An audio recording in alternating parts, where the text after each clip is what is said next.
Hi everybody. So in honor of Savings Month, Sanlam is conducting a social experiment where a family, they get their monthly salaries or monthly earnings in R1 coins.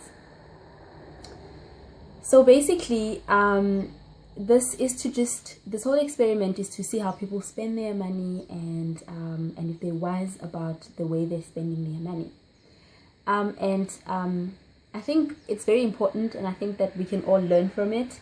I'll link Sanlam's website down below so you guys can check it out. I think it's worth checking out. The videos there's like 5 episodes. Each video is about 5 to 8 minutes long, so it's not that long. There are 4 big lessons that I learned. The first one, because these people get their money in R1 coins, like they actually get their money, like they get physical money, as opposed to having money at the bank and swiping all the time. So you actually get to, and when you're paying your expenses, you actually get to see how much you're paying and where your money goes, as opposed to it being on it's in the bank and you're just swiping away and you get your SMSs and you don't realize that, what is it that you're actually spending your money on. So the importance of physical money, that's what I've learned. And seeing it, when you see it in front of you and when you see it just diminishing little by little on all these expenses, I think you become aware of the importance of spending it wisely more than anything. That's the first lesson. The second lesson is that, again, it's linked with the first one. We do not take note of our spendings.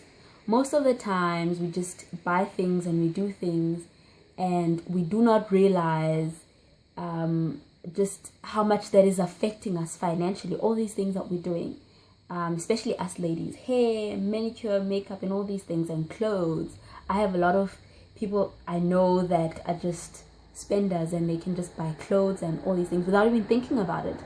So this actually makes me, it reminds me of something Dr. David Malapho once said, and she was saying that if he's gonna spend 1,000 rands, and now we're talking about a man who's a millionaire, this man is super rich. He said if he's gonna spend 1,000 rands, he is gonna take 24 hours to think about it. And I was sitting there and I was thinking, but you're so rich, you have millions and millions and millions. Why would you fret over 1,000 rands? But now I actually realize the importance of sometimes you just buy things and you don't even need them and you've just wasted so much money. So it is important to note the things that we spend our money on, and connecting it now with the first point, with physical money. When you have money in front of you, then you can see where your money goes. The third point, wow, and I think this is true for a lot of us: debt, and the cycle of debt. You get into debt, and once you start getting into debt, it's so hard to get out of it. We live in a world that really actually wants to cripple us by with debt, basically. The last thing I learned from this whole experiment is actually being aware of the proportion of some of your expenses to your salary or your monthly income, because some people have multiple streams of income, which is good. So basically, for example, I've listed 3 here. Your housing expenses, for example, whether it be you have a house and you're paying a bond or you are renting, but your housing expenses will normally include bond or rent, utilities, rates, insurance if you have a house, and maintenance.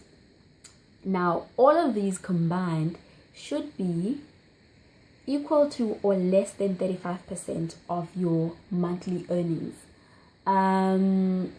So with the One Rand family that Sanlam is conducting the experiment with, theirs was around 43%. That's like that's close to half of their monthly earnings gone just to their house and everything else. And they have this nice big fancy house, which again, it kind of made me think, you know, as young people, we want to rent nice fancy places or buy nice big houses, but we never really like take cognizance of all the other things that are included in that. The utilities, the rates, the maintenance, which is very expensive. I mean, the bigger your house or the fancier your house, the more maintenance will cost you.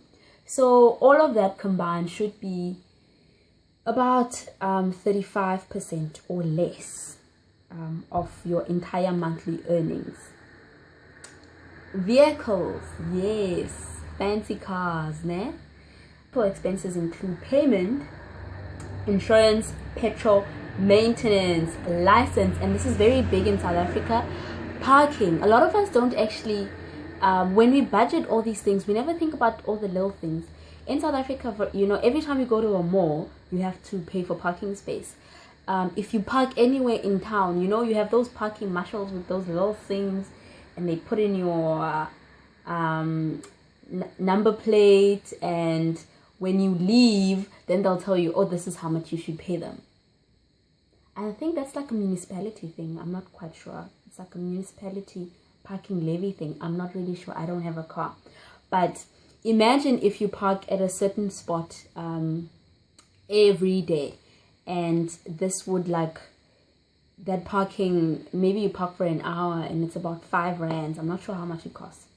And so you park there every day. After 30 days, you would have probably paid 150 rands to parking. But when you budget, you don't actually include those things in your budget. So these are things to actually kind of be aware of. And, you know, petrol is just always on the increase. Always. And then it goes down once, and then it goes up 3 times after that. So, so these are things we don't think about when we buy cars and whatnot. And you just look at the money that you're going to be paying when you buy a car, and also insurance, and that's it. But yeah, and and maintenance. Yes, maintenance is a big one. Car maintenance. Yeah, hey, I've seen people driving around, and you know, with cracked windows or without a window altogether, and the sellotape where the window's supposed to be, because they can't afford maintenance. And yeah, and insurance is expensive, hey. Yo, let's not even talk about insurance. The third point under the proportions of your salary, savings. Yes, this is something that most of us, especially people my age, myself included, I don't have a savings account. I'm not going to say that out loud. So savings should be, and when you're talking about savings, we're talking about retirement, education, emergency fund, and saving for whatever goals you have. So all of this should be about 15% or more of your monthly earnings. So if you earn, for example, 1,000 rands, so about 150 of that should go to your savings.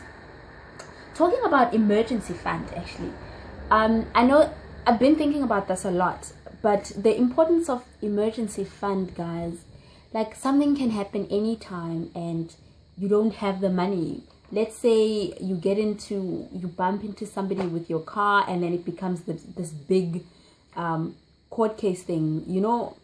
And I'm not talking about legal wise here. Lawyers' fees are expensive.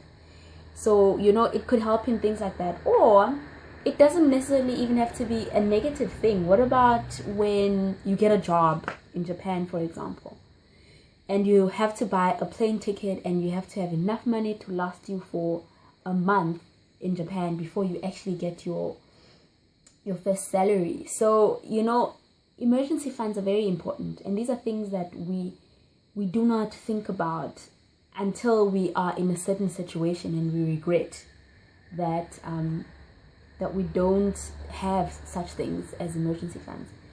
So yeah, as I said, I'll link down the Sanlam website below. You can just go to Google One Family and watch the videos. I think you'll learn a lot. And yeah, that's it. I'll see you next time.